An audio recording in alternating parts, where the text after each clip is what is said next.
നമ്മുടെ അടുക്കളയിലേക്ക് വേണ്ട നിത്യോപയോഗ സാധനങ്ങളുടെ വിലവർദ്ധനവ് ജനങ്ങളെ എങ്ങനെ ബാധിക്കുന്നു? അക്കാര്യം വിശദമായി പരിശോധിക്കുകയാണ് നമ്മൾ. വിവിധ ജില്ലകളിൽ നിന്ന് ഞങ്ങളുടെ പ്രതിനിധികൾ തയ്യാറാണ്. തിരുവനന്തപുരത്ത് നിന്ന് അഞ്ജന അനിൽകുമാർ, കൊച്ചിയിൽ നിന്ന് എം രാഗേഷ്, ആലപ്പുഴയിൽ നിന്ന് ശരത് SS, ഒപ്പം മഹാരാഷ്ട്രയിലെ വിവരങ്ങളുമായി PR സുനിൽ എന്നിവർ നമുക്കൊപ്പം ചേരുകയാണ്.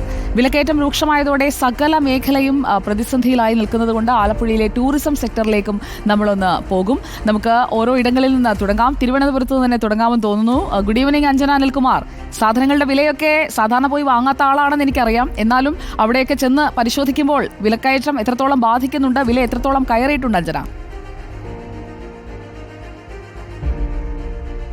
Good evening Sujaya. വിലക്കയറ്റം സാധാരണക്കാരെ വളരെയധികം ബാധിച്ചിട്ടുണ്ട്. കുടുംബ ബഡ്ജറ്റ് അടക്കം തകരാറിലാകുന്ന ഒരു അവസ്ഥയിലാണ്. പ്രത്യേകിച്ചും ഇത് അറിയണമെങ്കിൽ അടുക്കളയിലുള്ളവരോട്, നമ്മുടെ അമ്മമാരോട് ചോദിച്ചാൽ അറിയാം അവരെങ്ങനെയാണ് ഈ വിലക്കയറ്റം മൂലം ബുദ്ധിമുട്ടുന്നതെന്ന്. പല സാധനങ്ങളും ഒഴിവാക്കി പാചകം ചെയ്യേണ്ട ഒരു അവസ്ഥയിലാണ്. ഞാനിപ്പോൾ ഉള്ളത് തിരുവനന്തപുരം കണ്ണേറ്റുമുക്കിലുള്ള ഒരു വീട്ടിലാണ്. നമുക്ക് ഇവിടുത്തെ അമ്മയോട് തന്നെ ചോദിക്കാം എങ്ങനെയാണ് വിലക്കയറ്റം ബാധിച്ചിരിക്കുന്നതെന്ന്. അമ്മ, ഇപ്പൊ നമ്മൾ സ്ഥിരം ഉപയോഗിക്കുന്ന സാധനങ്ങൾക്കൊക്കെ വളരെയധികം വില കൂടിയിട്ടുണ്ട്. പച്ചക്കറി ആണെങ്കിലും ധാന്യവർഗ്ഗങ്ങളാണെങ്കിലും ഒക്കെ. അപ്പൊ അതിനെയൊക്കെ എങ്ങനെയാണ് ബാധിച്ചിരിക്കുന്നത്? ഞങ്ങൾക്ക് ബുദ്ധിമുട്ടാണ്. അത് ഇച്ചിരി വില കൂടിയ സാധനങ്ങളാകുമ്പോഴത്തേക്ക് വാങ്ങിക്കാനും കിട്ടാനും പ്രയാസമാണ്. മാത്രമല്ല ഇഞ്ചി, മഞ്ഞള്, മറ്റ് സാധനങ്ങളൊന്നും ഒഴിവാക്കാൻ വല്ല നിത്യോപയോഗ സാധനത്തിനുള്ളതാണ് അതൊക്കെ. പിന്നെ തക്കാളിക്ക് ഇപ്പം കുറച്ച് വില കുറഞ്ഞിട്ടുണ്ട്. സവാള നല്ല വില കൂടിയിട്ടുണ്ട്.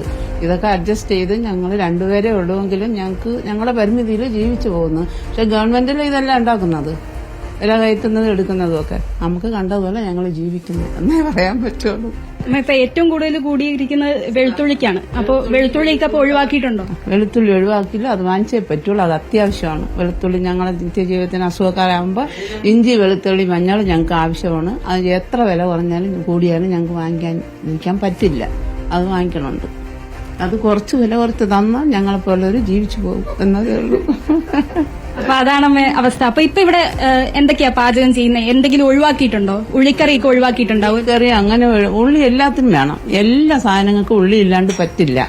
സവാള ആവശ്യമാണ്. ചെറിയ ഉള്ളി പിന്നെയും മാറ്റാൻ, സവാള അത്യാവശ്യമാണ്. അത് കിട്ടിയ വില കുറച്ച് കിട്ടിയ ഒരു സമയത്ത് 90 രൂപയ്ക്കായിരുന്നു ഒരു ഓണത്തിന്. ഇപ്പോഴും 120 രൂപ വരെ ഉണ്ട് ഉള്ളിക്ക്. അത് ഇച്ചിരി വാങ്ങിച്ചു വെക്കും. അത് വേറെ കുറച്ച് വെച്ച് രണ്ടുപേരും കൂടെ കഴിക്കും. പിന്നെ ആരെങ്കിലും വന്നാല് അതുപോലെ ഞങ്ങള് പരിമിതിയിൽ കൊണ്ടുപോകും എന്നുള്ളതേ ഉള്ളൂ. ഇവിടുത്തെ അടുക്കള കണ്ടാൽ അറിയാം വിലക്കൂടുതലുള്ള സാധനങ്ങളാണെങ്കിലും മേടിച്ചിട്ടുണ്ട്. തക്കാളിക്കൊക്കെ വില കൂടിയിട്ടുണ്ട്. എന്നാലും തക്കാളി ഒന്നും ഒഴിവാക്കിയിട്ടില്ല ഇവിടെ. ഇല്ല, തക്കാളി ഒഴിവാക്കിയിട്ടില്ല. ബീൻസ്, വെണ്ടയ്ക്ക എല്ലാം, ചീര വരെ ഞങ്ങൾക്ക് ചീര ആവശ്യമാണ്. എന്നും മനുഷ്യ ശരീരത്തിന് ചീര ഇല്ലാണ്ട് പറ്റില്ല. അതുകൊണ്ട് അതും ആവശ്യമാണ്. അങ്ങനെ അതെല്ലാം കണ്ടതുപോലെ വാങ്ങിക്കുന്നുണ്ട്. പക്ഷെ പരിമിതിയിൽ കഴിഞ്ഞു പോകുന്നു എന്നതേ പറയാൻ പറ്റുള്ളൂ. ഞങ്ങൾക്ക് മക്കളുണ്ടെങ്കിലും മോനില്ല, മോൻ മരിച്ചുപോയി. അവനാണ് തരുന്നത്, അവനില്ല. പിന്നെ മോള്, അവൾക്ക് അതിനെ പറ്റി ഒരുപാടൊന്നും തരാൻ പറ്റില്ല. എങ്കിലും മരുമോള് ഞങ്ങളെ സഹായിക്കുന്നുണ്ട്, മോന്റെ ഭാര്യ.